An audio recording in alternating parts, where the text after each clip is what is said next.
So hey everyone, welcome back to another quick and very interesting tutorial. Where in this quick tutorial, I'm going to show you how you can brighten the dark videos without noise in Premiere.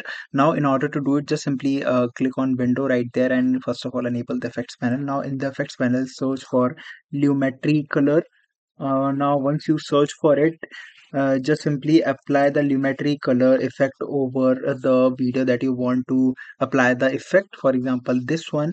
Now, under the Lumetri color section, just simply go to curves right there, and here all you need to do is to just simply drag the middle part, center part of white line slightly upper, and then just to adjust, just simply drag the bottom part a little bit lower. Now once you do it, you'll notice that the darker part have been enhanced much, but there will be no grains or no multiple noise on the video. Alright, so that's it for this tutorial. I hope this video will be helpful for you. Make sure to hit the like button and subscribe button for more such helpful and interesting tutorials.